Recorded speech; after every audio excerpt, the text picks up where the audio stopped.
At dinner, my sister said, "You are a burden. We'd be better without you." Dad just smiled over his wine. That night, I walked away. By morning, 28 missed calls lit up my phone. "Hey there, it's Margaret Collins, and I'm sitting here, 38 years old, ready to tell you a story that still feels raw, like a wound that's healing but not quite there yet. Picture me in a cozy little condo in South Austin, Texas, a cup of coffee in hand, the morning light streaming through my window. I'm talking to you like we're old friends because, honestly, after everything I've been through, I feel like you're the kind of person who gets it. This isn't just a story, it's my life, my heartbreak, and the moment I decided I was done being invisible. So grab a drink, settle in, and let me take you back to the night that changed everything. It was my parents' 40th wedding anniversary, and their house in Austin was buzzing with laughter, clinking wine glasses, in the warmth of a Texas evening. I'd spent hours that day in the kitchen perfecting a rose petal cake. Pink swirls, delicate as the flowers I used to arrange in my old shop, petals and stems. That shop was my heart, built from years of saving and dreaming, but I'll get to that later. For now, picture the dining room, mom and dad at the head of the table, neighbors like Diane and the Parkers chatting away, and my sister Rebecca, 5 years younger, sitting across from me. The cake was my gift to mom and dad, a nod to the love they'd built over 4 decades. I was proud, you know. I set it down, smoothing my apron, ready for the oohs and ahs. Then Rebecca leaned back in her chair, her voice slicing through the noise like a cold blade. "Margaret, you're holding us back," she said, not even looking at the cake. "We want to live without you." The room went dead quiet. I felt my face burn like someone had slapped me. Dad just smiled, sipping his red wine like she'd mentioned the weather.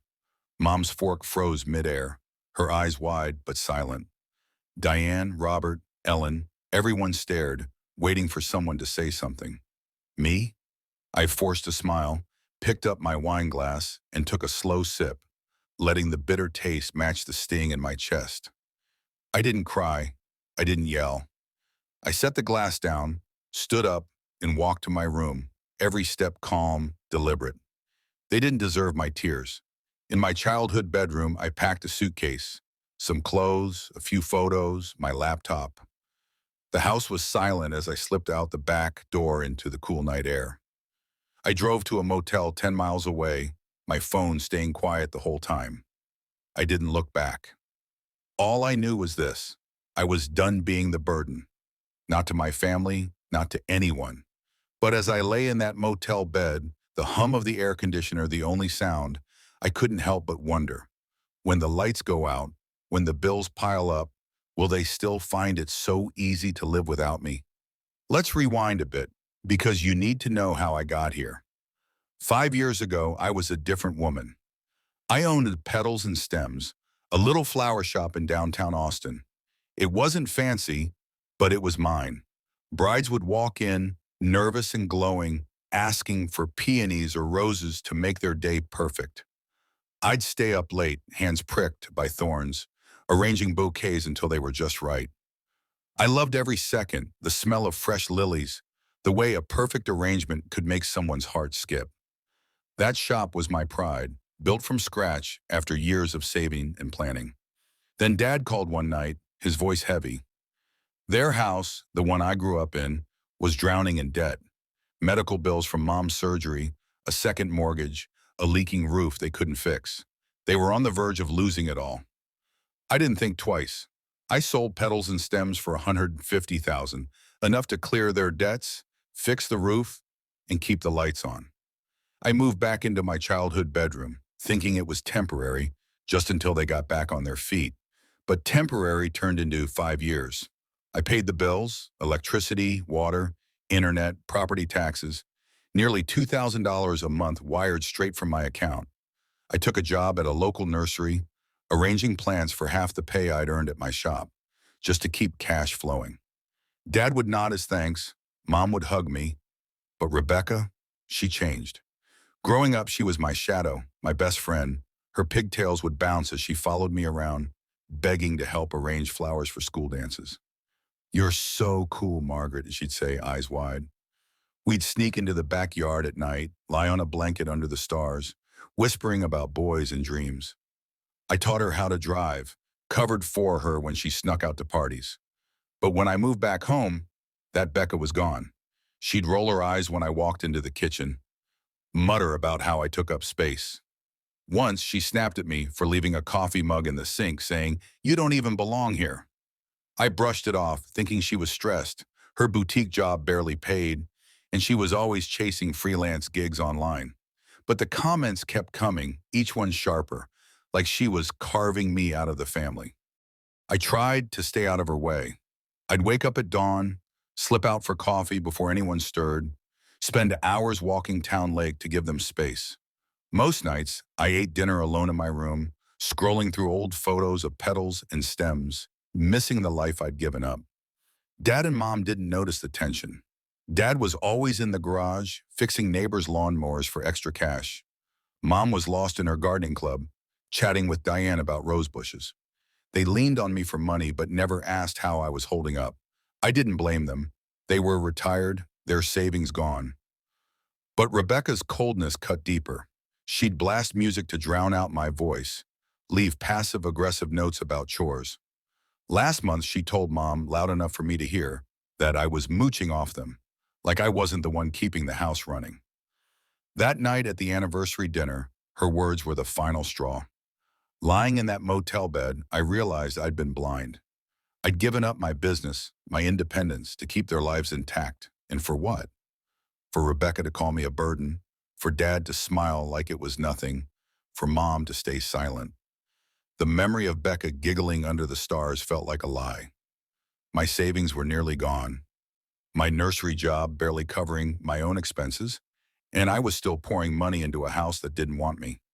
The next morning, I checked out of the motel and drove to Thomas and Laura's house, my old friends from my flower shop days. Their bungalow in Hyde Park was a world away from the motel's buzzing fluorescent lights. Thomas opened the door before I could knock, his face creased with worry. "Margaret, what happened?" he asked, pulling me inside. Laura was in the kitchen, setting out sandwiches, her eyes soft but searching. I sank into a chair and told them everything. Not just the cake or the wine, but the sting of Rebecca's words, Dad's indifference, Mom's silence. "She said they'd be better off without me," I said, my throat burning. And no one stopped her. Laura squeezed my hand. Thomas leaned back, jaw tight. "This reminds me of Edward Hayes," he said, telling me about an old friend who'd paid for his daughter's entire life, rent, car, utilities, only for her to call him overbearing and push him away. Edward cut everything off, moved to San Antonio, and started over. "Sometimes people need to feel the weight before they value what you've been carrying," Thomas said. Laura nodded, pouring me coffee. "You've been carrying your family for years, Margaret. What do they do without your money?" That question hit hard. I'd always seen those payments as helping, not enabling. But sitting there with Thomas and Laura looking at me like I deserved better, the truth sank in. My family had built their lives around my sacrifices and didn't even see me in it. I opened my laptop, logged into my bank account, and stared at the rows of automatic payments. Electricity, water, internet, insurance, nearly $2,000 a month. My heart raced, but my hands were steady. One by one, I canceled them. Electricity, gone. Water, gone. Internet, gone. Each click felt like shedding a weight I'd carried too long. I wasn't angry anymore, just clear. 3 days later, the cracks started showing. I was at Thomas and Laura's, sipping coffee, when Rebecca called, her voice sharp with panic. "Margaret, what did you do? The internet's out, I can't submit my freelance jobs, and Mom's freaking out about shut-off notices." No apology, just demands. I leaned back, steadying my tone. "You said you wanted to live without me," I said. "This is what that looks like." She called me dramatic, told me to turn it all back on. I heard Mom in the background, her voice shaky. "It's not my job to keep your life running," I told her. "You're 30. Figure it out." She hung up, calling me selfish. I didn't shake. Laura raised an eyebrow. "She's got some nerve," she said. Thomas chuckled. "Give it a few days. They'll feel it." Mom called that afternoon, pleading, "Margaret, The house is falling apart. Rebecca can't work. Dad can't get mower requests without Wi-Fi. We're family. I closed my eyes, picturing her wringing her hands. Rebecca said you'd be better off without me, I said. You didn't disagree. I'm giving her what she wanted. She whispered she didn't mean it, but I wasn't buying it. I'm not coming back until Rebecca takes responsibility, I said, and hung up. My heart raced, but I felt focused. Tired, but focused. Weeks passed and the neighborhood gossip spread. Diane sent me a text. Everything okay with your folks? I didn't reply, but I knew the Collins family was becoming talk of the street. Rebecca lost a big freelance contract without internet, took a night shift stocking shelves at a supermarket. Mom's voicemails grew frantic. A bank notice about the mortgage, bills piling up. One evening, she showed up at Thomas and Laura's, clutching her purse. The bank's threatening to foreclose, she said. Rebecca's trying, but it's not enough. I stayed calm. Rebecca said you didn't need me, I said. She needs to fix this. Mom's face crumpled. I thought family meant more to you, she said and left. Her words stung, but I wasn't going back. 3 months later, they lost the house. They sold it, moving into a cramped one-bedroom rental on the edge of Austin. The neighbors whispered, Robert and Ellen at block parties, Diane over coffee runs. Rebecca's supermarket job became a running joke. Her designer dreams buried. I didn't visit. I bought a condo in South Austin, a quiet spot near a park. I took a job as a florist consultant, designing wedding arrangements, teaching workshops. My walls filled with flower sketches, roses, lilies, peonies, reminders of who I was. Every paycheck was mine, not theirs. One morning, a letter arrived from Rebecca. I'm sorry, she wrote. I didn't realize how much you did for us. No mention of Dad or Mom, no promise to make things right. Just a plea. Too late. I tucked it away, next to old photos I hadn't looked at in months. I didn't write back. I blocked their numbers, deleted their voicemails, and let the distance grow. Thomas and Laura became my family, inviting me to garden parties, checking in with takeout. But I was learning to stand alone, and it felt right. Looking back, I see the lesson in this mess. Family isn't just blood, it's respect, support, seeing each other's sacrifices.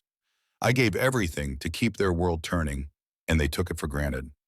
Rebecca, Dad, Mom, they learned the hard way that words and choices have weight. They're rebuilding now, and I wish them no harm. But I'm done carrying their load. Self-reliance is the foundation of any bond worth keeping. Without it, love is just an empty word. To everyone listening, thank you. I know some of you have felt unseen, carrying weights for people who push you aside. I see you. If this resonates, drop a comment. Tell me your story, how you found your strength. Hit that subscribe button, ring the bell, and let's keep this conversation going. We're stronger together.